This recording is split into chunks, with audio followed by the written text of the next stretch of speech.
Hello everyone, कैसे आप लोग। Welcome to the official channel of study UT education dedicated to mechanical engineering department, जहाँ पे हम लोग देखते हैं एसएससी का प्रीवियस ईयर का क्वेश्चन सीरीज। ये आपका लेक्चर नंबर हो जाएगा हम लोग का 6। इससे पहले आपका 5 लेक्चर आ चुका है, राइट। एंड हम लोग लास्ट 20 ईयर का क्वेश्चन यहाँ पे लगा रहे हैं एसएससी जेई का।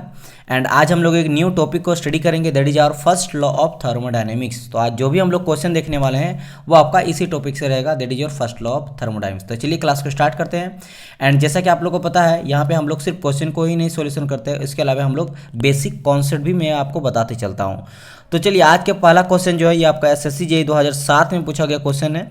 तो क्वेश्चन को पढ़ते हैं। क्वेश्चन आपका 24 है, यानी इससे पहले आपका 23 आ चुका है लास्ट लेक्चर 5 तक। तो यहाँ बोला गया for which of the following substance the internal energy and enthalpy is the function of temperature only. तो बताइए कौन सा ऐसा यहाँ पे सब्सटेंस दिया गया है, जैसे गैस है या सैचुरेटेड स्टीम है या वाटर है या परफेक्ट गैस है। इन चारों में से कौन सा ऐसा सब्सटेंस है जो कि मेरा इंटरनल एनर्जी और इंथैल्पी जो होता है ओनली फंक्शन होता है टेम्परेचर का। यानी क्वेश्चन ये बोल रहा है कि भाई इंटरनल एनर्जी क्या हो जाता है, डी हो जाता है, एंथैल्पी क्या हो जाता है, डी हो जाता है, ठीक है। तो यहाँ पे बोल रहा कि भाई D internal energy, change in internal energy is also only function of temperature only. और उसी तरह का बात करा कि डी एच यानी change in enthalpy is function of temperature only, और किसी पे डिपेंड नहीं करता, ओनली टेम्परेचर पे डिपेंड करता है। तो ये हम लोग को होता है आइडियल गैस या फिर इसको बोलते हैं perfect gas. But there is slightly different between perfect gas and ideal gas. वैसे 3 तरह का गैस होता है, आइडियल, परफेक्ट एंड आपका रियल। बहुत सारे स्टूडेंट को ये लगता है कि ideal gas and perfect gas both are equal, ठीक है। क्या बोलता है भाई कि दोनों का दोनों सेम है, but there is slightly different. अब हम लोग देखेंगे थोड़ा गैस से रिलेटेड आपको ढेर सारा क्वेश्चन देखने को मिलता है। तो चलो थोड़ा मैं आप लोग को बता देता हूँ कि what is the difference between ideal gas, real gas and perfect gas. तो हम लोग सबसे पहले गैस का क्लासिफिकेशन यहाँ करते हैं। जैसे मैंने कहा यहाँ 3 तरह का आपको गैस जनरली देखने को मिलता है। एक तो हो जाता है मेरा आइडियल गैस, एक हो जाता है मेरा perfect gas and third one is my real gas जहाँ पे आपको थोड़ा बहुत जो है गैस लो को फॉलो नहीं करता है, थोड़ा ये एक तरह से एक मेरा इम्परफेक्शन गैस होता है, ठीक है, इम्परफेक्ट गैस होता है। तो ये 3 तरह का गैस होता है। अब बात आता है what is the basic similarity between two this gas. इन दोनों के बीच में कोई सिमिलरिटी होता है, जिसके चलते हम लोग, जैसे मैंने अभी जस्ट क्वेश्चन पे कहा कि भाई यहाँ पे जो है फंक्शन ऑफ टेम्परेचर ओनली, चाहे मैं इंटरनल एनर्जी का बात करूँ, एंथैल्पी का बात करूँ, तो ये मेरा परफेक्ट गैस में भी होता है, आइडियल में ही होता है। तो ये एक तरह से क्या हो गया, दोनों में सिमिलरिटी हो गया। तो अगर मैं सिमिलरिटी का बात करूँ तो दोनों में जो है मॉलिक्यूलर अट्रैक्शन मुझे देखने को नहीं मिलता। तो नो मॉलिक्यूलर अट्रैक्शन, ठीक है, मॉलिक्यूलर अट्रैक्शन। हमको परफेक्ट गैस में या आइडियल गैस में जो उसके सिलेंडर, जो कोई सिलेंडर अगर ले लेंगे उसके अंदर जो मॉलिक्यूल्स रहेगा उसके बीच में अट्रैक्शन देखने को नहीं मिलता, तभी उसको हम लोग परफेक्ट या फिर आइडियल गैस बोलेंगे। सेकेंड चीज़, अगर मेरा आइडियल गैस रहे या परफेक्ट गैस रहे, दोनों मेरा गैस लॉ को फॉलो करता है हर टेम्परेचर, प्रेशर एंड वॉल्यूम पे। तो ये लॉ क्या करता है, फॉलो करता है गैस लॉ को। Gas law means PV equal to NRT, इसको ये फॉलो करता है at all temperature, pressure and volume. हर टेम्परेचर, हर प्रेशर, हर वॉल्यूम पे गैस लॉ को फॉलो करता है। समझ आया कि नहीं। तो ये दोनों चीज़ होता है सिमिलरिटी। अगर मैं डिफरेंसेस का बात करूँ कि दोनों में क्या डिफरेंसेस होता है, तो वो भी आप जान लीजिए। और एक चीज़, आइडियल गैस को हम लोग बोलते हैं थर्मली परफेक्ट गैस, ठीक है, थर्मली परफेक्ट गैस। अगर मैं बात करूं परफेक्ट गैस का, तो इसको बोलते हैं हम लोग कैलोरिकली परफेक्ट गैस। ये क्या बोला जाता है, कैलोरिकली परफेक्ट गैस। समझ आए कि नहीं। ये चीज़ भी ध्यान रखना आप लोग कि भाई परफेक्ट गैस को हम लोग कैलोरिकली परफेक्ट गैस बोलते हैं एंड आइडियल गैस को हम लोग थर्मली परफेक्ट गैस बोलते हैं। और अगर आप ध्यान दे रहे हैं तो दोनों में आपको परफेक्ट गैस नजर आ रहा होगा, यहाँ भी परफेक्ट गैस है, यहाँ भी आपका परफेक्ट गैस है। इसीलिए हम लोग जो आपका पी, और दोनों में आप लोग देखें कि भाई पीवी इक्वल टू एनआरटी, यानी कि गैस लो दोनों जो है वो फॉलो करता है। इसीलिए हम लोग यहाँ वाला क्वेश्चन में आपका आइडियल गैस, परफेक्ट गैस दोनों हो सकता था। बट अब बात करते हैं डिफरेंसेस क्या दोनों में है। अगर मैं बात करूँ आइडियल गैस में, तो देखो आइडियल गैस में होता क्या है कि जो आपका स्पेसिफिक हीट होता है सीपी एंड सीबी, ये मेरा डिपेंड करता है टेम्परेचर में। तो हम लोग यहाँ पे लिख देते हैं कि भाई स्पेसिफिक हीट्स, इसमें आ जाता है मेरा CP and CV, that is your specific heat at constant pressure, और सीवी हो जाता है specific heat at constant volume. तो मेरा स्पेसिफिक हीट जो होता है वो आर डिपेंड ऑन टेम्परेचर, ये मेरा टेम्परेचर में डिपेंड करता है। इट मीन्स कहने का मतलब अगर हम लोग को पता है कि भाई सीपी, जो आपका सीपी हो जाता है specific heat at constant pressure, इसका वैल्यू आपको पता है 1.005 हो जाता है, लेकिन प्लस यहाँ पे F इंटू टी आ जाएगा, मतलब ये टेम्परेचर पे डिपेंड करता है।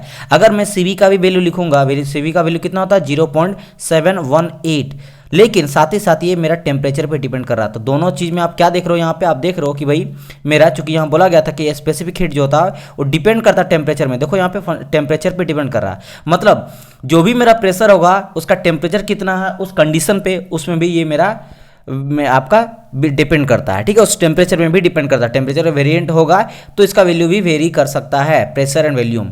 लेकिन अगर मैं यहाँ पे बात करूँ परफेक्ट गैस का, यानी कैलोरिकली परफेक्ट गैस, इस केस में क्या हो जाता है, इस केस में जब मेरा स्पेसिफिक होता है वो मेरा डिपेंड नहीं करता टेम्परेचर में। यहाँ पे क्या हो जाता है कि भाई मेरा स्पेसिफिक हीट्स यानी कि CP and CV are इंडिपेंड।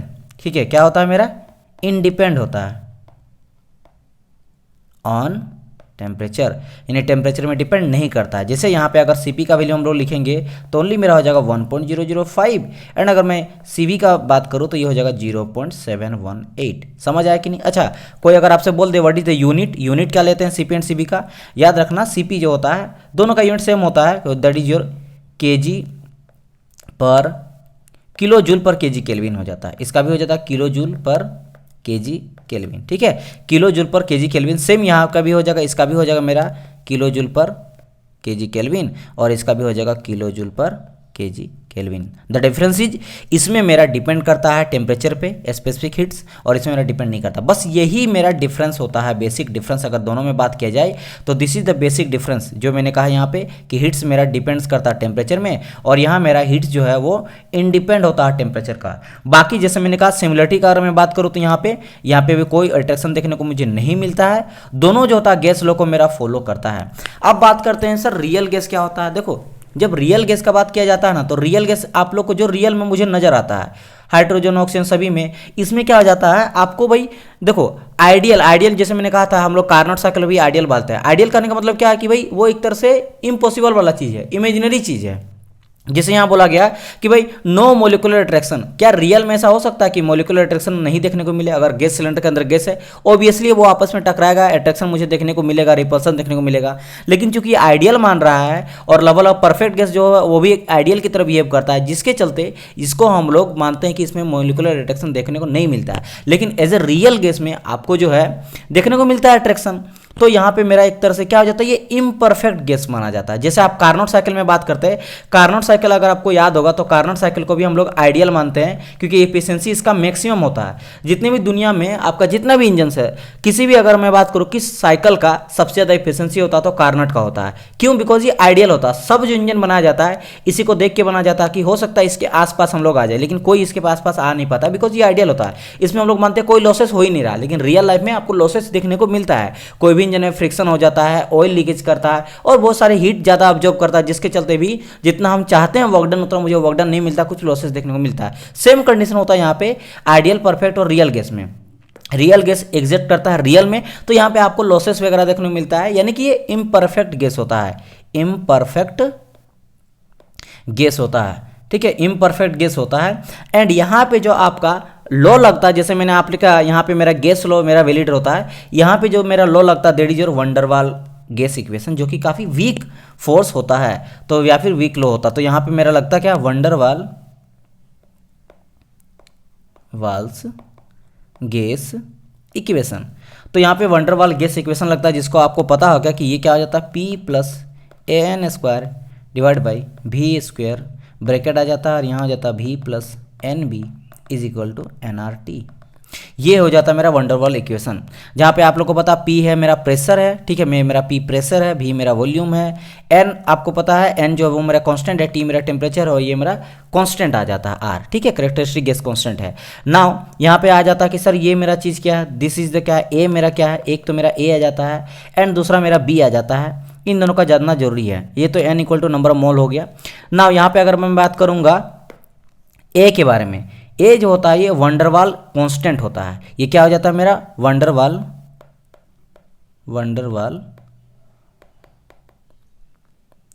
Constant that major, ये मेजर मेरे क्या करता है, मेजर करता है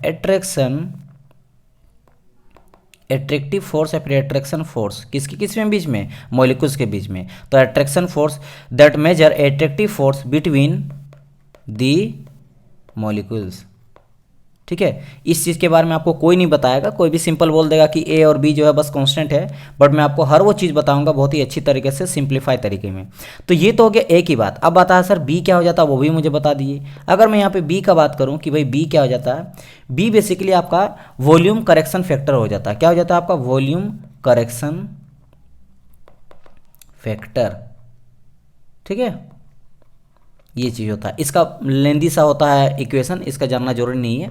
ये जान लो कि ये मेरा वॉल्यूम करेक्शन फैक्टर हो जाता है, इसलिए वॉल्यूम के यहाँ मतलब वॉल्यूम को एक्यूरेट करने के लिए हम लोग इसका बेसिस पे, ऑन द बेसिस ऑफ जैसा मेरा इक्वेशन रहेगा, जैसा मेरा सिचुएशन रहेगा, उस बेसिस में क्या हम लोग करेक्शन करते हैं। एंड ए जैसे मैंने कहा कि मेरा एक कॉन्स्टेंट होता है, कौन सा कॉन्स्टेंट होता है, वंडरवाल कॉन्स्टेंट, जो कि ये चेक करता है, ये मेजर करता है कि भाई मॉलिक्यूल्स के बीच में मेरा अट्रैक्शन फोर्स किस तरह का लग रहा है, उसको ये मेजर करता है। और उस बेसिस पे हम लोग निकालते हैं कि भाई रियल गैस का कैसा इक्वेशन हो जाता है। तो ये आप समझ गए कि इसमें इन तीनों में क्या डिफरेंसेस है, राइट।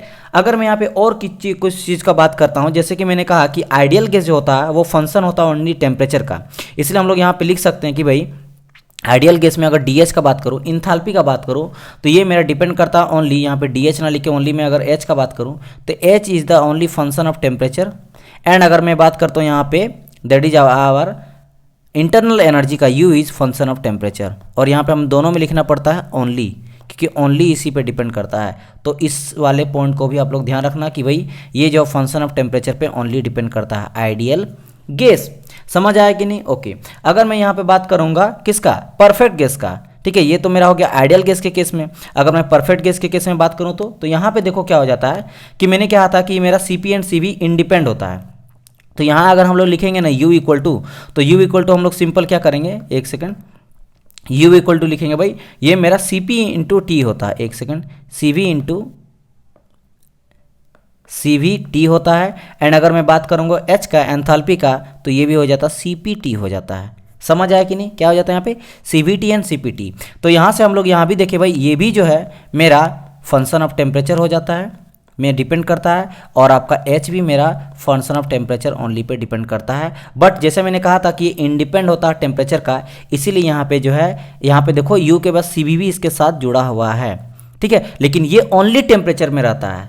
समझ आया कि नहीं? चलो, तो ये जो है इंडिपेंड होता है टेम्परेचर का। मतलब सिर्फ देखो, आप बोलेंगे सर क्या कन्फ्यूजन देखो कहाँ हो सकता है। जैसे मैंने कहा कि मेरा आइडियल गैस में यहाँ बोला कि specific heat are depend on temperature, मतलब टेम्परेचर में ही डिपेंड करता है और किसी में नहीं। लेकिन यहाँ मैंने कहा इंडिपेंड ऑन टेम्परेचर, क्योंकि यहाँ पे देखो CB और T दोनों आ रहा है, तो ये भी होता है। लेकिन अगर मेरा टेम्परेचर ना भी रहे तब भी मेरा CP और CB पे भी डिपेंड करता है। लेकिन क्या यहाँ पे इस तरह करके CB और CP था? नहीं था। इट मीन्स ये ओनली और ओनली मेरा टेम्परेचर में ही डिपेंड करता है। लेकिन अगर बात करेंगे हम लोग स्पेसिफिक हीट का ऑन परफेक्ट गैस, तो मेरा CP एंड CB में भी डिपेंड करता है। समझ आया कि नहीं? बट अगर ये बोले कि भाई ये फंक्शन ऑफ टेम्परेचर होता है कि नहीं, तो ये भी होता है। तो दोनों आप चीज़ यहाँ पे बोल सकते हो। तो ये केस हो गया मेरा किसके केस में? परफेक्ट गैस के केस में। हाँ, और एक चीज, रियल गैस भी कभी कभी मेरा परफेक्ट गैस या फिर आइडियल गैस की तरह बिहेव करता है। वो कंडीशन क्या हो जाता है, वो कंडीशन में बता देता हूं। अगर हम लोग प्रेशर का बात करें, वो प्रेशर अगर हम लोग काफी लो ले लिए और टेम्परेचर काफी हाई ले लिए, तो मेरा रियल गैस भी परफेक्ट गैस या आइडियल गैस की तरह बिहेव करता है। तो यहां पर हम लोग ले लेंगे at low pressure and very high temperature, temperature काफ़ी हाई रखेंगे। हाई टेम्परेचर में क्या हो जाता है कि रियल गैस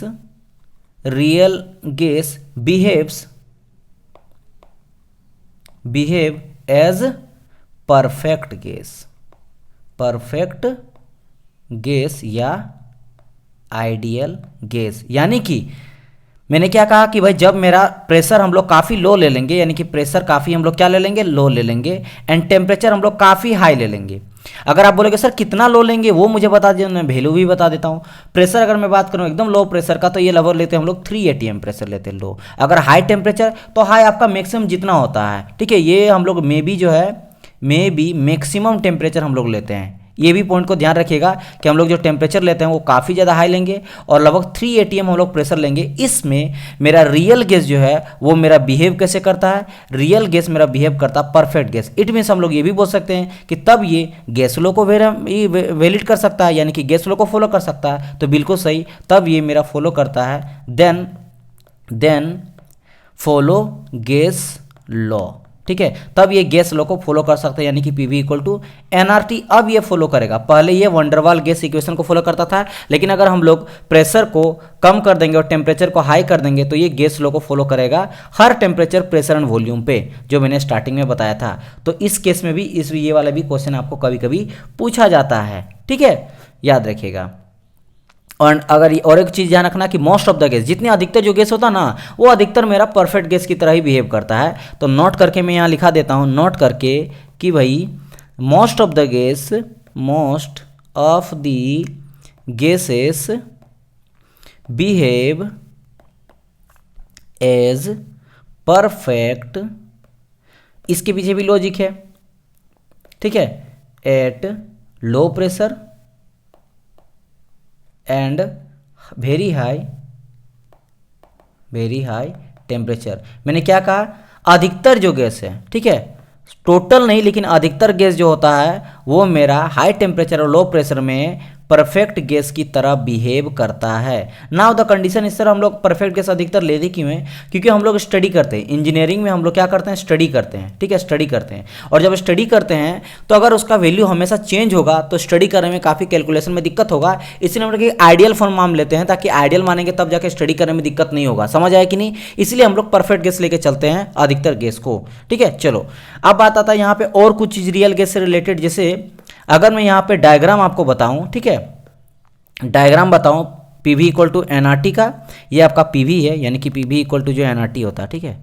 तो इधर हम लोग पीवी ले लिए, ठीक है, आपका एक्स एक्सिस में, वाई एक्सिस में हम लोग ले लेंगे पी, प्रेशर ले लेंगे। यहाँ पे हम लोग क्या ले रहे हैं, प्रेशर ले रहे हैं। तो अगर पीवी ले रहे हैं इधर और हम लोग प्रेशर ले लेंगे, तब मैं यहाँ पे आपको कुछ दिखाता हूँ कि क्यों ऐसा मेरा होता है कि हर टेम्परेचर, जैसे मैंने यहाँ कहा कि भाई ये लो प्रेशर जब होगा, लो प्रेशर होगा और हाई टेम्परेचर होगा तभी जाके इसी केस में, ठीक है, यहाँ मैंने क्या कहा भाई कि low temperature and high pressure में, low temperature and high pressure में ही ये मेरा परफेक्ट गैस की तरह बिहेव करता है। क्या है इसका रीजन सर, इसको हमको प्रूव करके दिखाई। तो मैं आपको थोड़ा ग्राफ से इसको प्रूव करके दिखाता हूँ। इस ग्राफ को देखिएगा तो आपको क्लियरली समझ में आ जाएगा कि ऐसा क्यों होता है। देखो आइडियल गैस का अगर मैं बताऊँ तो ये तो हो जाता है मेरा आइडियल गैस, ये क्या हो जाता है मेरा आइडियल गैस। अब बोलेंगे सर ये लाइन क्यों, क्योंकि देखो ये पीवी है ना, तो पीवी का value PV equal to NRT हर पॉइंट में मेरा सेम होगा। यहाँ भी पीवी इक्वल टू एनआरटी होगा, यहाँ भी पीवी इक्वल टू एनआरटी, यहाँ भी पीवी इक्वल टू एनआरटी, हर पॉइंट में मेरा सेम होगा, क्योंकि ये मेरा गैस लॉ को वैली करता है, क्योंकि मेरा आइडियल गैस है। तो ये तो हो गया आइडियल गैस का केस, ठीक है। अगर हम लोग यहाँ पे बताएं, चलो मैं दूसरा के लिए कोई कलर ले लेता हूँ, ठीक है। अगर यहाँ पे बात करता हूँ कि चलो हम लोग रियल गैस का बात करते हैं, रियल गैस के मेरा कैसे बिहेव करता है, तो रियल गैस हो जाता है कुछ मेरा ऐसे जाता है, ऐसे कुछ जाता है। तो ये जो ग्राफ आपको दिखाई दिया, तो this is your real gas, ये मेरा किसका होता है, रियल गैस का होता है, रियल गैस का होता है, ठीक है। चलो अब ये चीज़ हो गया। अब मैं बात करता हूँ यहाँ पे और एक चीज़ का, सब चीज़ ध्यान रखना, यहाँ पे पीवी लेते हैं और कभी कभी यहाँ पे जो है एक चीज़ और लिया जाता है, पीवी ना बोल के मैं यहाँ पे दिखा देता हूँ, यहाँ पे जेड लिया जाता है। और ये जेड होता क्या है, ये बेसिकली जो जेड है वो हो जाता है कंप्रेसिबिलिटी फैक्टर। क्या हो जाता है ये मेरा कंप्रेसिबिलिटी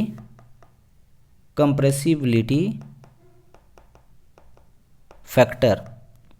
तो कंप्रेसिबिलिटी फैक्टर अपन प्रेशर के बीच में आपका रियल और आइडियल गैस का इस तरह का इक्वेशन बनता है। मैं आपको पूरा एक्सप्लेन करूंगा कि बेसिकली यहाँ पे हो क्या रहा, तो डोंट वरी अबाउट दिस। पर अब हम लोग अभी 3 ग्राफ देखते हैं जो अलग अलग तरीके से आपको हर जगह एग्जाम में पूछा जाता है, तो मैं आपको एक बार वो बना देता हूँ, ठीक है। एक तो हो गया ये चीज़। दूसरा आपको ग्राफ देखेगा प्रेशर के बीच में, इधर हम लोग प्रेशर ले लेंगे एंड इधर आपका ले लेंगे वॉल्यूम। इसके बीच में हमको कैसा आइडियल रियल गैस का दिखने को मिलता है, तो वो मैं आपको एक बार बता देता हूँ।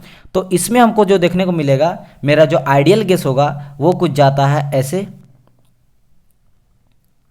ऐसे कुछ जाएगा, एक सेकंड, थोड़ा हम लोग थिकनेस ले लेते हैं, ऐसे जाएगा। एंड अगर मैं बात करूँगी यहीं पे कि मेरा रियल गैस किस तरह का बिहेव करता है, यहाँ पे दिखता है, तो रियल गैस का अगर मैं बात करूँ तो रियल गैस हम लोग का दिखता है कुछ ऐसे, ऐसे, ठीक है। ये पूरी तरह से मेरा स्ट्रेट लाइन होना चाहिए, ऐसे कुछ जाएगा। तो ये जो आप देखें, this is your real gas.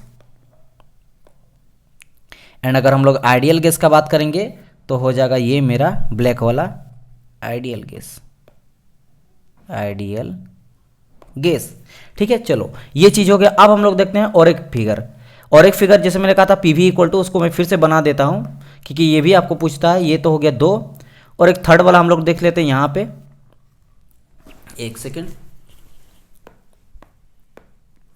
तो ये हम लोग थर्ड वाला देखेंगे यहाँ पे। यहाँ पे हम लोग देखेंगे इधर हो जाएगा मेरा पी वी, यानी P V equal to N R T है। ये पी वी इक्वल टू क्या है मेरा, N R T, gas law का बात कर रहा है, ये क्या है मेरा गैस लो है, ठीक है। और नीचे मेरा आ जाता है प्रेशर, ये मेरा प्रेशर ही रहता है। अगर यहाँ पे मैं बात करता हूँ कुछ अलग अलग गैसेस का, यहाँ पे बात करता है, जैसे कि अगर आइडियल गैस आपको पता है, आइडियल गैस तो स्ट्रेट लाइन जाएगा, ये मेरा हो जाएगा किसका, आइडियल गैस का पीवी के फॉर्म में। अगर मैं अदर कुछ गैसेस का बात करता हूँ, जैसे हम लोग ले लेते हैं हाइड्रोजन का, ठीक है, या फिर हीलियम का, तो हीलियम भी ले लेते हैं। चलो ये हो गया मेरा हीलियम। दूसरा कलर से हम लोग ले लेते हैं हाइड्रोजन को, तो ये चल जाएगा मेरा हाइड्रोजन H2।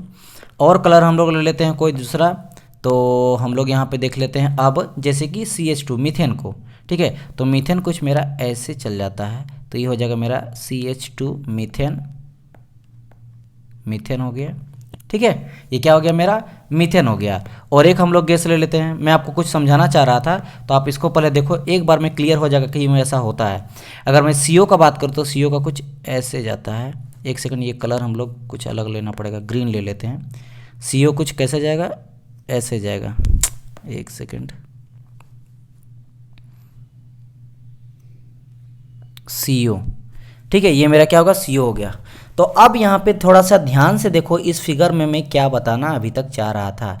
मैं ये बताना चाह रहा था कि जो गैस होता है, इन केस, अब यहाँ पे मैं अगर बात करूँ, इन केस हाइड्रोजन का अगर लेते हैं या फिर हम लोग हीलियम का लेते हैं, आप देख रहे हो यहाँ पे हाइड्रोजन है, ठीक है, और हीलियम है। ये H2 आपका हाइड्रोजन है, He आपका हीलियम है।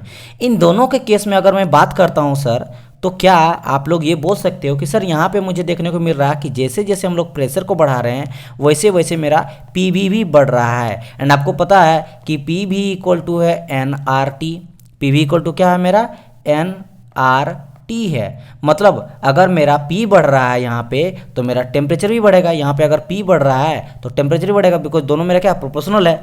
तो देखो यहाँ पे ध्यान से देखना, किसका बात करें, हाइड्रोजन का। हाइड्रोजन देखो, हाइड्रोजन का मान लेते हैं हम लोग, इस पॉइंट का बात करेंगे, इस पॉइंट का बात करेंगे, इस पॉइंट का बात करेंगे। तो यहाँ हम लोग देखो ऊपर तरफ गए, पीवी का वैल्यू हम लोग बढ़ाएं, फिर उसके बाद फिर एक को बढ़ाएं, फिर एक बढ़ाएं, मतलब 1 है, 2 है, 3 है। तो पीवी का वैल्यू जैसे जैसे बढ़ रहा है, मेरा प्रेशर भी देखो धीरे धीरे मेरा बढ़ रहा है, प्रेशर भी धीरे धीरे बढ़ रहा है। ये हम लोग 1 2 3 ले लेंगे, तो इसका 1 गया तो इसका 1, इसका 2, इसका 2, इसका 3, इसका 3, यानी कि जैसे जैसे हम लोग पीवी का वैल्यू बढ़ा रहे हैं वैसे वैसे मेरा प्रेशर भी बढ़ रहा है, यानी कि गैस लॉ को मेरा वैलिड कर रहा है। यहाँ तक तो मेरा गैस लॉ को फॉलो कर रहा है, क्योंकि आप इस इक्वेशन से वो देखोगे, ये इक्वेशन क्या मेरा कर रहा है, इस इक्वेशन से हम लोग बात करेंगे अगर प्रेशर का, तो प्रेशर जो है डायरेक्टली प्रोपोर्शनल है टेम्परेचर का। मतलब अगर मेरा प्रेशर बढ़ रहा है तो टेम्परेचर बढ़ना चाहिए। फिर पीवी जो है वो डायरेक्टली प्रोपोर्शनल है एनआरटी का, मतलब अगर मेरा पीवी का वैल्यू पूरा का पूरा बढ़ रहा है तो एनआरटी का वैल्यू भी बढ़ रहा है। तो मेरा यहाँ तक तो मेरा वैलिड कर रहा है। तो चलो भाई, यहाँ तक मेरा ये चीज़ लागू कर रहा है। लेकिन अगर हम लोग इन केस यहाँ पे ले लेते हैं, ठीक है, यहाँ पे अगर हम लोग इन केस ऑफ मीथेन, अगर हम लोग मीथेन का केस लेते हैं यानी कि CH2 का केस लेते हैं, ठीक है, या फिर और हम लोग यहाँ पे बात करते हैं कार्बन मोनोऑक्साइड का, या फिर कार्बन डाइऑक्साइड यहाँ पे लेंगे मोनोऑक्साइड, चलो कार्बन इसको डाइऑक्साइड ले लेते हैं, CO2 ले लेते हैं, ठीक है। तो इन केस ऑफ हम लोग क्या लेंगे यहाँ पे, कार्बन डाइऑक्साइड यानी कि CO2। चलो भाई चलो इसको थोड़ा देखो, तो यहाँ पे अगर आप ध्यान से देखिएगा बच्चा, तो यहाँ पे जैसे जैसे हम लोग प्रेशर को बढ़ा रहे हैं मेरा पीवी का वैल्यू जो है वो मेरा घट रहा है। देखो ध्यान से कैसे, चलो तो यहाँ पे हम लोग इस सारी चीज़ को इरेज करना पड़ेगा, तो ये सभी को हम लोग हटाते हैं, इस सभी को मैं हटा देता हूँ, ठीक है। अब हम लोग बात करते हैं किसका, हम लोग बात करेंगे नाउ आपका CO2 का और मीथेन का। तो देखो CO2 मीथेन जो है नीचे आ रहा है, यानी कि धीरे धीरे देखो यहाँ पे वैल्यू फिर यहाँ तक आ गया। तो ये मेरा ऐसे जैसे बढ़ रहा है, धीरे धीरे मेरा बढ़ रहा है यहाँ वैल्यू, फिर यहाँ आ गया तो यहाँ बढ़ा। तो यहाँ देखो ये 1 था, ये 2 था, ये मेरा 3 था, ठीक है। तो यहाँ जैसे जैसे मेरा वैल्यू यहाँ पे ऊपर हम लोग ज़्यादा बढ़ा रहे हैं, वो यहाँ पे आपका घटते जा रहा है, और उसके बाद ये धीरे धीरे मेरा बढ़ा। बात समझ में आया कि नहीं? यहाँ पे इस पॉइंट को बस सिंपल सा ये समझना है कि सर ये हम लोग देखें जब हाइड्रोजन का एंड हीलियम का, तो हाइड्रोजन और हीलियम में ये समझ आया कि जैसे जैसे हम लोग पीवी का वैल्यू को बढ़ा रहे थे, वैसे वैसे मेरा जो है प्रेशर का भी वैल्यू जो है वो बढ़ रहा था। ये चीज़ हम लोग देख लिए। लेकिन इन केस अब अगर हम लोग बात करेंगे कार्बन डाइऑक्साइड का एंड बात करेंगे हम लोग मीथेन का, तो यहाँ हम लोग क्या देख रहे हैं कि भाई हम लोग जैसे जैसे बढ़ा रहे, देखो यहाँ से लेकर यहाँ गए, तो यहाँ गए तो ये मेरा प्रेशर और घट गया। पहले यहाँ था, देखो ये 1 और 2 है, ये 1 और 2 है। तो देखो पहला बार में इतना था, यहाँ था, लेकिन उस बार में मेरा प्रेशर ज़्यादा था। इस वाला लाइन को देखो, अब हम लोग बना रहे हैं रेड से। सेकंड में हम लोग पीवी का वैल्यू को बढ़ा दिए। जब पीवी का वैल्यू हम लोग बढ़ा दिए, ठीक है, या फिर ग्रीन से देख लो, जब हम लोग पीवी का वैल्यू यहाँ बढ़ा दिए 1 से 2 चल गए, तो यहाँ में प्रेशर और घट गया। तो अब क्या देख रहे हो, यहाँ मेरा घट जा रहा। उसके बाद धीरे धीरे जब हम यहाँ गए, तब धीरे धीरे मेरा बढ़ रहा है। तो मतलब मेरा हर केस में मेरा जो है गैस लॉ को वैलिड नहीं होता, फॉलो नहीं करता है। इसीलिए जो है हम लोग रियल गैस के केस में जानते हैं कि मेरा गैस लॉ को वैलिड हर पॉइंट पे नहीं करता है। समझ आया कि नहीं? चलो ठीक है। तो हम लोग यहाँ पे देख रहे थे, एक सेकेंड, तो मैं यहाँ पे ये चीज़ बोल सकता हूँ कि आफ्टर एक मिनिमम पॉइंट के बाद फिर इंक्रीज कर रहा है। ये लाइन मेरा इंक्रीज करते हुए जा रहा है, लिखे एक मिनिमम पॉइंट के बाद। तो आफ्टर मिनिमम पॉइंट तब मुझे क्या देखने को मिल रहा है कि पीवी का वैल्यू अगर मेरा बढ़ रहा है, तब मेरा जो है पी का भी वैल्यू बढ़ेगा, यानी कि प्रेशर का भी वैल्यू बढ़ रहा है। तो ये मेरा शो कर रहा है, ये क्या शो कर रहा है? शो मेरा कर रहा है सो दैट रियल गैस, क्योंकि ये सभी मेरा रियल गैस था। चाहे मैं बात करूं यहाँ पे हाइड्रोजन का, हीलियम का, मीथेन का, कार्बन डाइऑक्साइड का, these are all my real gas. ये सभी का सभी मेरा क्या हो जाता है? मेरा रियल गैस है, ठीक है, रियल गैस। तो वही चीज़ मैं बता रहा हूँ कि so that real gas do not follow gas law, do not follow ideal gas at all temperature and pressure. यही तो समझ आया ना कि हर जगह पे मेरा फॉलो नहीं करता है, ठीक है। चलो आइडियल केस में हम लोग वही लगाते हैं, PV = nRT वाला लगाते हैं। तो ये मेरा वैलिड नहीं हुआ, हर जगह पे फॉलो नहीं किया। तो आई होप सो इससे आप क्लियरली समझ गए होंगे कि बेसिकली रियल गैस का एक तरह से मैं आपको टोटल थ्योरी बता दिया कि भाई गैस 3 तरह का होता है, क्या क्या तीनों का कंडीशन होता है। एंड फिगर वाइज आपको देखने का, अगर कंप्रेसिबिलिटी और प्रेशर के बीच में आपको रिलेशन दिखे तो आपको यहाँ देखने को मिलेगा। देखो यहाँ पे आइडियल गैस जो है कि PV = nRT है, तो मेरा जो ये फॉलो कर रहा है, ठीक है, nRT इसको फॉलो कर रहा है। लेकिन अगर इसमें केस में बात करें, सेम वही चीज़ है, जेड का वैल्यू ये जैसे जैसे हम लोग मान लो बढ़ाते जाएंगे, मान लो यहाँ से यहाँ जाएंगे तो मेरा प्रेशर धीरे धीरे और भी घट जाएगा, ठीक है। ये मेरा यहाँ से इधर जा रहा है, लेकिन प्रेशर हम लोग ऊपर कर रहे हैं, मतलब जेड का वैल्यू बढ़ा रहे हैं तो प्रेशर का वैल्यू घट रहा है। तो यहाँ मेरा रियल गैस में ये चीज़ फॉलो नहीं कर रहा है, ठीक है। उसी तरह हम लोग यहाँ भी बात करेंगे तो यहाँ भी उसी तरह आपको देखने को मिलेगा, प्रेशर वॉल्यूम के बीच में है। यानी कि मुझे ये दिखाता है कि अगर मैं बात करूँगा यहाँ पे, देखो मान लो ये मेरा P1 है, ठीक है, ये मेरा P1 है। तो P1 मेरा P1 यहाँ था, एंड उस समय पे बात करेंगे हम लोग V1, वॉल्यूम कहाँ तक जाएगा? यहाँ तक जाएगा। हम लोग बात करते हैं आइडियल गैस के केस में। अगर हम लोग प्रेशर को बढ़ा देते हैं तो यहाँ पे हम लोग P2 कर दिए, तो मेरा वॉल्यूम क्या हो गया? घट गया। तो जैसे जैसे हम लोग क्या करते हैं, यहाँ पे इधर रिटर्न आ गया, यानी घट गया। यहाँ पे प्रेशर को बढ़ाने से मेरा वॉल्यूम घट जाता है। वहीं अगर हम लोग रियल गैस का बात करेंगे तो रियल गैस में सेम देखने को मिलेगा, लेकिन दोनों में एक डिफरेंसेस होता है। इस एक पॉइंट के बाद आपको दिखेगा कि धीरे धीरे मेरा बढ़ रहा है दोनों, ठीक है। तो यही आपको तीनों चीज़ जो है ये ग्राफ आपको एग्जाम में पूछ सकता है, प्रेशर वॉल्यूम के बीच में, कंप्रेसिबिलिटी और प्रेशर के बीच में, एंड आपका गैस लॉ PV = nRT और प्रेशर के बीच में। और सभी चीज़ को आप लोग को ध्यान में समझ गए होंगे। चलो आगे बढ़ते हैं। ये वाला चीज़ तो कोई भी एक्सप्लेन नहीं करता, अभी तक तो मैं किसी को नहीं देखा हूँ टीचर जो इस चीज़ को एक्सप्लेन करता है। पता नहीं, शायद वो शायद लेंदी है इसलिए, लेकिन एक बार अगर आप समझ गए ना तो काफ़ी आपके लिए ईजी हो जाएगा। तो चलिए नेक्स्ट क्वेश्चन की ओर बढ़ते हैं। नेक्स्ट क्वेश्चन आपका 25 नंबर में क्या बोल रहा है? The first law of thermodynamics furnish the relationship between, यानी फर्स्ट लॉ ऑफ थर्मोडायनेमिक्स में मुझे कौन सा रिलेशन मिलता है? क्या मुझे रिलेशन मिलता है हीट एंड वर्क के बीच में, या फिर heat work and property of the system के बीच में रिलेशन मिलता है, या फिर various property of the system से रिलेटेड मुझे मिलता है रिलेशन, या फिर वेरियस थर्मोडायनेमिक प्रोसेस से रिलेटेड मुझे रिलेशन मिलता है? ये आपका एसएससी जेईई 2009 का क्वेश्चन पूछा गया था, ठीक है, एसएससी जेईई में। तो मुझे पता है कि भाई सिंपल सा ये आपका क्वेश्चन है।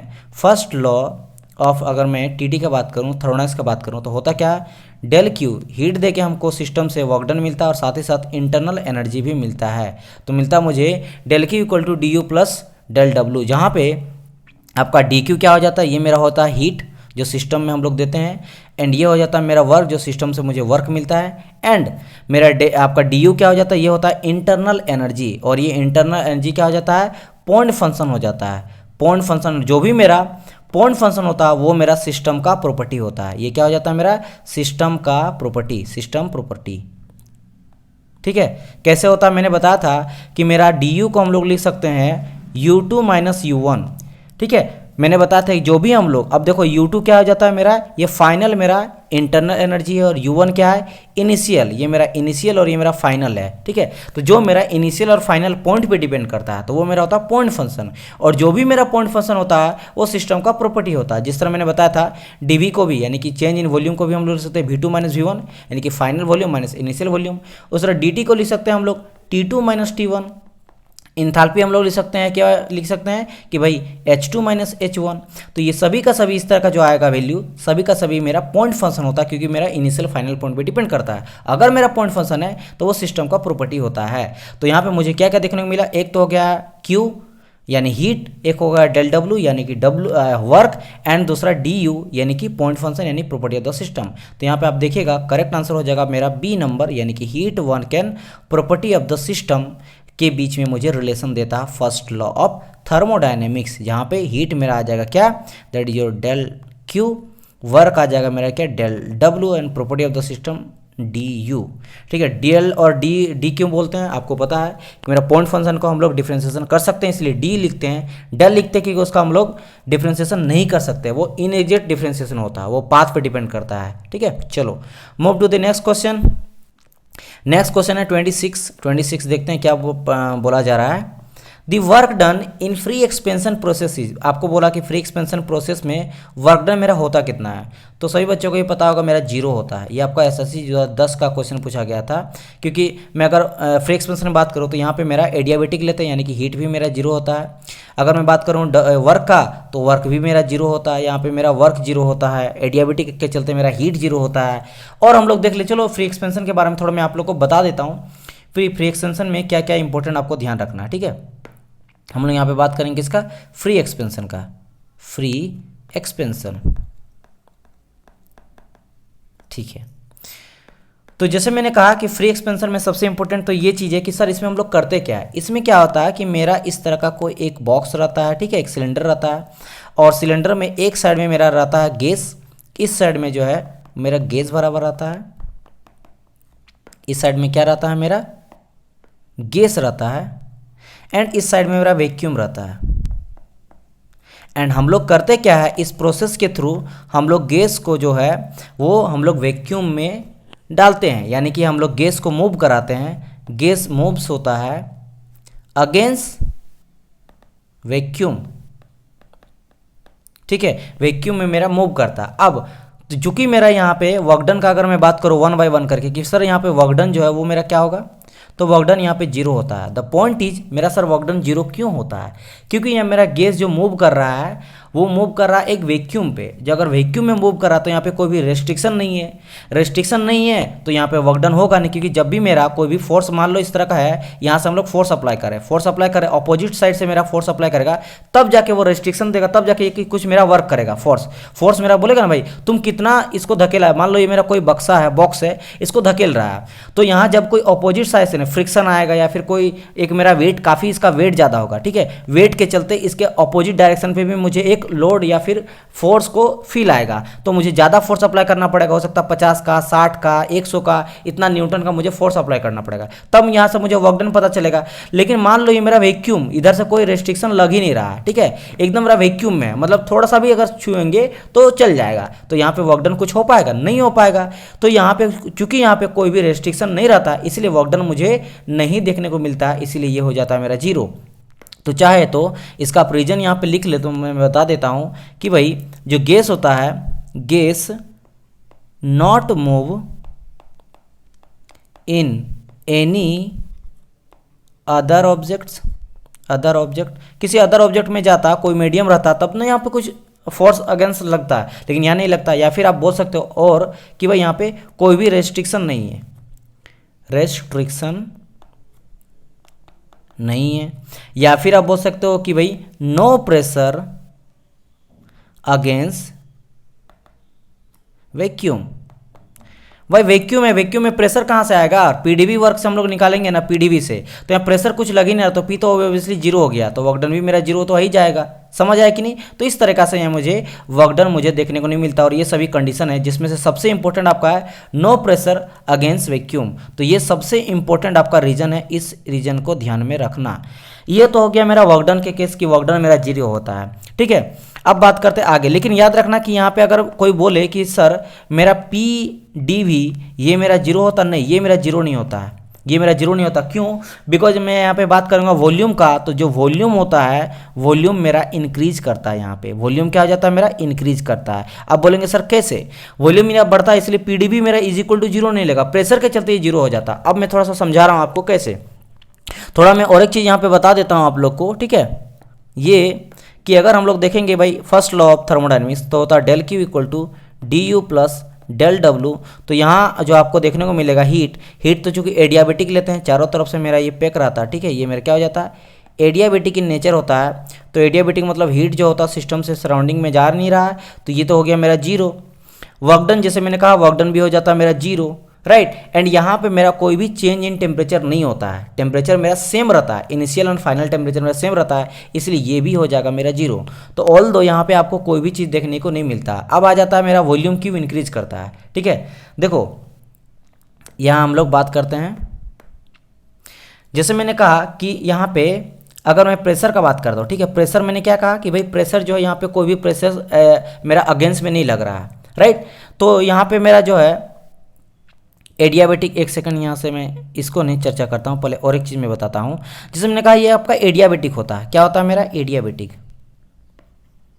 एडियाबेटिक होता है, यानी कि यहाँ पे मेरा हीट, ठीक है, हीट मेरा होता है जीरो। नाउ और चीज़ हम लोग देखेंगे कि अगर एडियाबेटिक मेरा जीरो होता है तो इंटरनल एनर्जी रिमेन मेरा कांस्टेंट है। मैंने कहा कि मेरा इंटरनल एनर्जी जो है, इंटरनल एनर्जी वो रिमेन कांस्टेंट है, रिमेन कांस्टेंट है, यानी कि T1 इक्वल टू T2 है। टेम्परेचर में मेरा यहाँ पे चेंज है, यानी कि बोल सकते हो कि DU इक्वल टू जीरो है, ये भी बोल सकते हैं। इंटरनल एनर्जी नॉट चेंज यहाँ पे हो रहा है। बट और एक चीज़ क्या है, लेकिन ये मेरा आइसोथर्मल नहीं होता है, ये मेरा but not a isothermal process, लेकिन मेरा ये आइसोथर्मल प्रोसेस नहीं होता है। ये भी मेरा इंपॉर्टेंट है, जो चीज़ आपको ध्यान रखना है इस पॉइंट पे वो मैं आपको बता दूंगा, ठीक है। ये मेरा एक VVI है कि भाई साहब यहाँ पे मेरा इंटरनल एनर्जी चेंज नहीं होता है, फिर भी मेरा आइसोथर्मल प्रोसेस नहीं होता है। अब मैं सभी चीज़ को यहाँ पे बताऊंगा, डोंट वरी अबाउट दिस, मैं आपको क्लियर बताऊंगा। पहले एक एक चीज़ मुझे बताने दीजिए, बिकॉज ये सब चीज़ जो है थोड़ा कॉम्प्लेक्स है, आप एक बार समझ लोगे तो कोई दिक्कत नहीं होगा। रीज़न क्या है सर, क्यों ऐसा होता है? देखिए रीज़न मैं आपको बताता हूँ। यहाँ पे रीज़न ये है कि अगर मैं आइसोथर्मल बोलता हूँ, आइसोथर्मल मीन्स क्या हो जाता है कि भाई टेम्परेचर जो होता है गैस कांस्टेंट में वो मेरा चेंज नहीं होता किसी भी पॉइंट पे, और उस पॉइंट के लिए ये मेरा रिवर्सिबल प्रोसेस होना चाहिए, जबकि ये मेरा इनरिवर्सिबल प्रोसेस होता है। तो चूंकि मेरा फ्री एक्सपेंशन मेरा इनरिवर्सिबल प्रोसेस होता है, तो हर पॉइंट पे मेरा गैस लो जो आइडियल गैस लो है वो मेरा एक्ट नहीं करेगा, लो मेरा फॉलो नहीं करेगा। अगर वो मेरा फॉलो नहीं करेगा तो उसको हम लोग आइसोथर्मल प्रोसेस नहीं बोल सकते हैं। तो ये मेरा होता है क्या, इनरिवर्सिबल होता है, इनरिवर्सिबल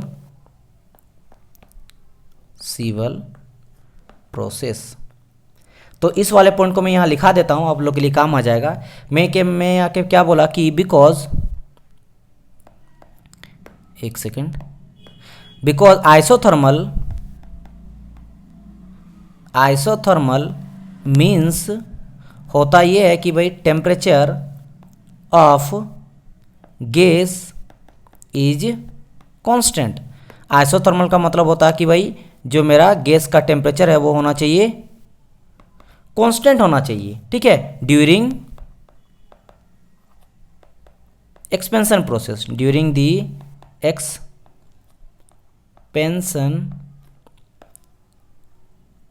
प्रोसेस।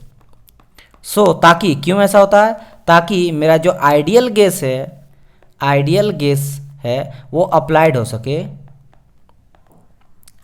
सके at each point during expansion. And हम लोग को जैसे पता है कि यहाँ पे ये मेरा, और अगर मेरा यहाँ पे ये चीज़ हो रहा तो मेरा जो भी मेरा प्रोसेस हो रहा है वो प्रोसेस होना चाहिए कैसा, रिवर्सिबल। तो यहाँ पे जो है एंड फॉर दैट, यहाँ पे हम लोग क्या लिखेंगे, and for that required isothermal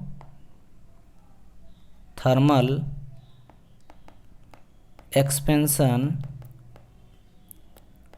to be reversible. लेकिन मुझे पता है कि ये चूंकि मेरा हो जाता सिंस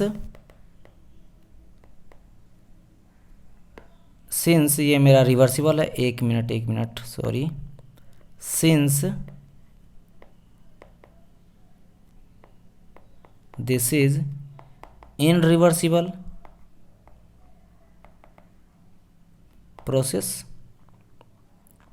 सो ये मेरा आइसोथर्मल प्रोसेस नहीं होता टेम्परेचर कांस्टेंट होने के बावजूद भी। तो इस वाले को ध्यान से पढ़ना और समझना, चाहे तो आप लोग लिख लेना। मैंने क्या कहा कि आइसोथर्मल मीन्स क्या हो जाता है कि भाई गैस कांस्टेंट जो है, या फिर सिंपल जान लो आइडियल गैस जो होता है वो हर ईच पॉइंट पे होना चाहिए, एक्सपेंशन के सभी पॉइंट पे लगना चाहिए, और उसके लिए मेरा आइसोथर्मल रिवर्सिबल होना जरूरी है। क्योंकि मेरा ये इनरिवर्सिबल प्रोसेस है, अगर मेरा इनरिवर्सिबल प्रोसेस है तो आइसोथर्मल आइडियल गैस हर पॉइंट पे नहीं लगेगा क्योंकि चेंज करेगा। इनरिवर्सिबल मीन्स होता क्या है, इनरिवर्सिबल मीन्स होता है कि उसमें लॉसेस वगैरह हो रहा है, हर पॉइंट पे वैल्यू चेंज हो रहा है। तो अगर हर पॉइंट पे चेंज हो रहा है तो आइडियल गैस कहां से लगेगा, अगर आइडियल गैस नहीं लगेगा तो आइसोथर्मल कहां से होगा। तो ये मेरा आइसोथर्मल प्रोसेस नहीं होता है, लेकिन मेरा यहाँ पे टेम्परेचर कांस्टेंट रहता है, यानी कि इनिशियल टेम्परेचर और फाइनल टेम्परेचर जो है वो सेम रहता है। इस पॉइंट को आप लोग ध्यान रखना। और दूसरा चीज मैंने बताया था कि वॉल्यूम यहाँ पे बढ़ता है जबकि वर्क डन मेरा नहीं होता है, उसको मैं थोड़ा सा क्लियरिफाई कर देता हूँ। यहाँ पे देखो होता क्या, सिंस यहाँ पे हम लोग और एक चीज देख सकते हैं कंडीशन कि मेरा यहाँ पे टेम्परेचर जो कांस्टेंट है, अभी जो हम लोग प्रूव किए कि टेम्परेचर कांस्टेंट होता है, ठीक है, ये चीज कांस्टेंट है, एंड अमाउंट ऑफ सबस्टेंस भी कांस्टेंट है, ठीक है, यानी कि मास भी यहाँ पे कांस्टेंट है, क्योंकि जो गैस के यहाँ पे जितना भी गैस अंदर में वो तो उतना ही है, वो वैक्यूम में बस जा रहा है। तो यहाँ पे ना तो मेरा गैस का अमाउंट बढ़ रहा है, तो अमाउंट ऑफ जो गैस है वो भी मेरा कांस्टेंट है। तो यहाँ पे हम लिख देते हैं अमाउंट ऑफ सब्सटेंस भी मेरा कांस्टेंट है, सी यहाँ होगा, एक सेकेंड, अमाउंट ऑफ सब्सटेंस, एक सेकंड,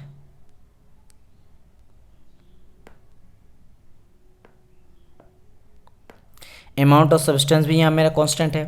तो अगर हम लोग बॉयल्स लॉ आप लोग जानते होंगे, तो बॉयल्स लॉ क्या हो जाता है, अकॉर्डिंग टू बॉयल्स लॉ, अगर मेरा बॉयल्स लॉ में कहता है कि मास मेरा कांस्टेंट है और टेम्परेचर मेरा कांस्टेंट है, तो मेरा प्रेशर जो होता है वो इन्वर्सली प्रोपोर्शनल होता है मेरा वॉल्यूम का।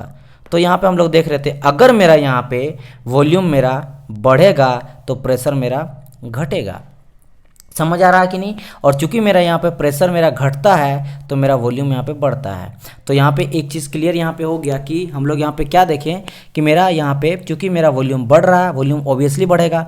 यहाँ पे देखो इतना एरिया है, यहाँ से यहाँ तक का है, अभी वॉल्यूम जो है यहाँ से यहाँ तक है, यहाँ से यहाँ तक मेरा वॉल्यूम है, ठीक है, अभी यहाँ से यहाँ तक वॉल्यूम है, लेकिन मेरा अब एरिया बढ़ जाएगा तो वॉल्यूम कहीं ना कहीं इसका जो है वो बढ़ा। अभी इतना तक मेरा वॉल्यूम आ गया, जब वैक्यूम में चल जाएगा तो जब मेरा वॉल्यूम बढ़ा तो प्रेशर यहाँ पे क्या हो जाता है, घटेगा। इट मीन्स हम लोग इसको यूज़ करते हैं to reduce pressure, to reduce pressure के लिए नहीं यूज़ किया जाता, लेकिन हाँ एक चीज़ ध्यान रखना कि यहाँ पे मेरा प्रेशर जो है वो मेरा रिड्यूस होता है, प्रेशर क्या हो जाता है मेरा घटता है। तो ये भी आपके लिए हो गया VVI। तो याद रखना यहाँ से आपको 3 क्वेश्चन फंसा सकता है एक फ्री एक्सपेंशन से। क्या क्या मैं आपको यहाँ पे बता देता हूँ।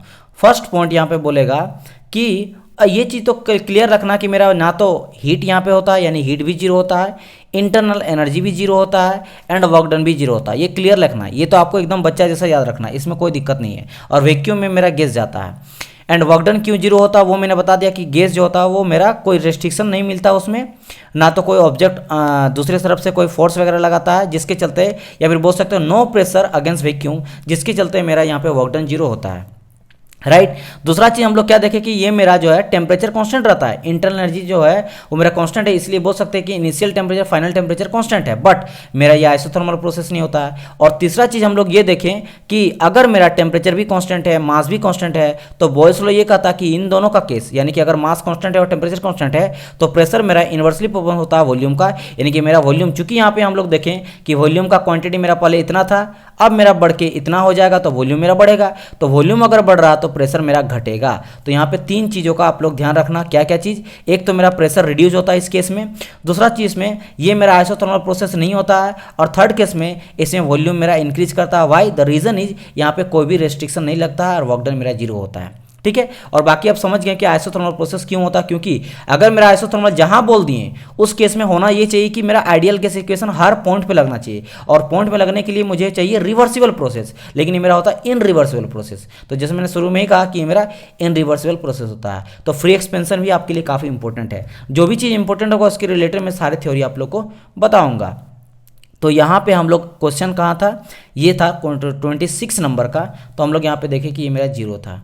वैसे आप लोग डायरेक्ट भी याद कर सकते हो, लेकिन वहाँ से आपको ढेर सारा क्वेश्चन आपको मिल जाएगा, तो वहाँ मैंने आपको थ्योरी कंप्लीट बता दी। चलो आगे क्वेश्चन करते हैं। क्वेश्चन नंबर 27 बोला गया the first law of thermodynamics is the law of, first law of thermodynamics क्या होता है भाई, एनर्जी कंजर्वेशन ऑफ एनर्जी बताता है। Neither energy create not energy destroy, only can change one form to another form, यही तो बताता है ना। अगर मैं फर्स्ट लॉ का बात करूँ तो फर्स्ट लॉ बताता है कि भाई del Q equal to D U plus del W, यानी कि हम लोग सिस्टम में हीट देके वर्क सिस्टम से करवाते हैं, लेकिन जो भी यहाँ पे कुछ यहाँ पे इंटरनल एनर्जी के चलते कुछ वहाँ पे स्टोर हो जाता है, तो ये तो होता है मेरा इंटरनल एनर्जी, जो कि पॉइंट फंक्शन होता है, प्रॉपर्टी ऑफ द सिस्टम होता है। तो अगर मैं हीट दिया यहाँ पे 10 का, मान लो पे 10 का हम लोग हीट दे रहे हैं, 10 जूल का हीट दे रहे हैं, तो मुझे वर्क डन जो मिलेगा वो अगर 8 अगर मिलेगा 8 जूल का, तो यहाँ पे जो है 2 यहाँ पे चल जाएगा, इंटरनल एनर्जी में चल जाएगा। मतलब हम लोग यहाँ क्या देख रहे हैं, इधर भी आपका 10 है और इन दोनों को जोड़ के भी देख रहे हैं 10 हो रहा है, यानी कि यहाँ पे लॉसेस देखने को नहीं मिलता है, यानी कि एनर्जी यहाँ पे कंजर्व है। 10 दिए 10 ही है, बट क्या हुआ वर्क डन मुझे 8 का मिला और 2 जो है इंटरनल एनर्जी के फॉर्म में उस सिस्टम में ही रह गया।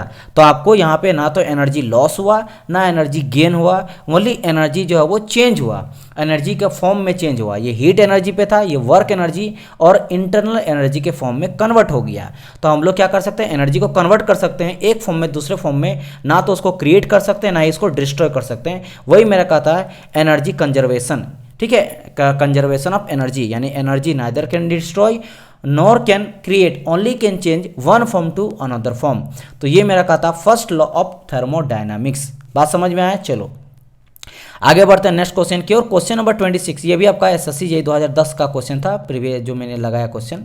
आगे बढ़ते हैं क्वेश्चन नंबर 28 में बोला गया था first law of thermodynamics assert that following is the thermodynamic property. यहाँ बोला कि बताओ फर्स्ट लॉ ऑफ थर्मोडायनामिक्स के अकॉर्डिंग कौन सा आउट ऑफ दिस 4 में मेरा प्रॉपर्टी है सिस्टम का। मैंने कहा था जो भी पॉइंट फंक्शन होता है वो मेरा सिस्टम का प्रॉपर्टी होता है, यानी पॉइंट फंक्शन को हम लोग फाइनल और इनिशियल के टर्म पे लिख सकते हैं। यानी कि टेम्परेचर को देखो यहाँ पे हम लोग लिख सकते हैं कि del T equal to D T equal to T2 minus T1, यानी कि फाइनल ये मेरा क्या है, फाइनल आपका टेम्परेचर है, और ये मेरा क्या है, इनिशियल है, ये इनिशियल टेम्परेचर है। तो फाइनल और इनिशियल टेम्परेचर में इसको हम लोग लिख सकते हैं, यानी कि ये पॉइंट फंक्शन है। अगर मेरा पॉइंट फंक्शन है तो सिस्टम का प्रॉपर्टी भी है। ठीक है, तो प्रॉपर्टी है तो ये हो गया। अगर प्रेशर का बात करेंगे तो प्रेशर भी मेरा क्या हो जाता है भाई, ये भी मेरा हम लोग लिख सकते हैं dP equal to P2 minus P1, यानी कि सेम ये भी मेरा सिस्टम का प्रॉपर्टी है। अगर बात करेंगे आगे हम लोग इंटरनल एनर्जी के बारे में, तो इंटरनल जो एनर्जी हो जाता है वो भी हम लोग क्या लिख सकते हैं भाई, ये हम लोग लिख सकते हैं कि डेल टी इक्वल टू, यानी कि सॉरी यू होता है कि D U equal to U2 minus U1 ये भी मेरा सिस्टम का प्रॉपर्टी होता है।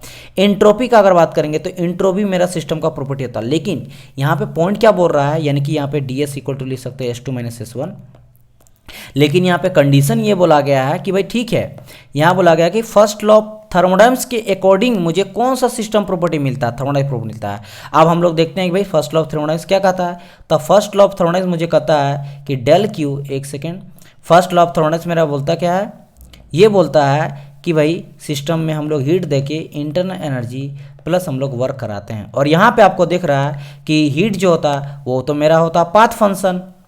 पाथ फंक्शन ये मेरा पॉइंट पे डिपेंड नहीं करता, पॉइंट पे डिपेंड नहीं कर रहा है, इट मीन्स मेरा ये जो है पॉइंट मेरा फंक्शन नहीं है, मतलब प्रॉपर्टी नहीं है। अगर पॉइंट फंक्शन नहीं है तो मेरा प्रॉपर्टी भी नहीं है। वर्क भी जो है ये भी मेरा होता है पाथ फंक्शन, यानी पाथ पे डिपेंड कर रहा है, यानी मेरा पॉइंट पे डिपेंड नहीं करता। अगर पॉइंट पे डिपेंड नहीं करता मेरा प्रॉपर्टी ये भी मेरा नहीं है। बचा ओनली मेरा क्या, डी यू, और डी यू क्या हो जाता है मेरा इंटरनल एनर्जी, क्योंकि इसको हम लोग लिख सकते हैं D U equal to U2 minus U1, यानी कि यहाँ पे मुझे क्या कौन सा ऐसा मिला, ओनली एक मिलता है।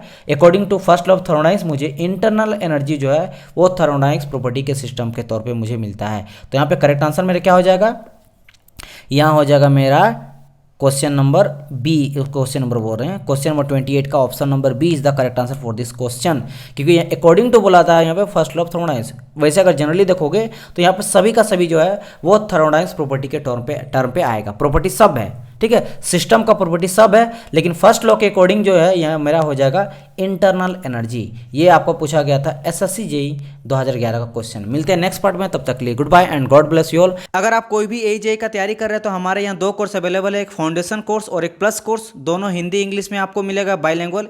यहाँ पे कंप्लीट सिलेबस आपको कराया जाएगा क्वेश्चन डिस्कशन के साथ, सब्जेक्ट वाइज, और साथ ही साथ हमारे यहाँ 9000 क्वेश्चन सॉल्यूशन प्रोवाइड करते हैं फॉर मैकेनिकल इंजीनियरिंग। यहाँ पे सारे सब्जेक्ट वाइज हम लोग क्वेश्चन को डिस्कस करते हैं और 9000 आपको क्वेश्चन सॉल्यूशन प्रोवाइड करते हैं। सारी चीज़ का पता करने के लिए व्हाट्सअप नंबर में आप इसके बारे में क्वारी पता कर सकते हो।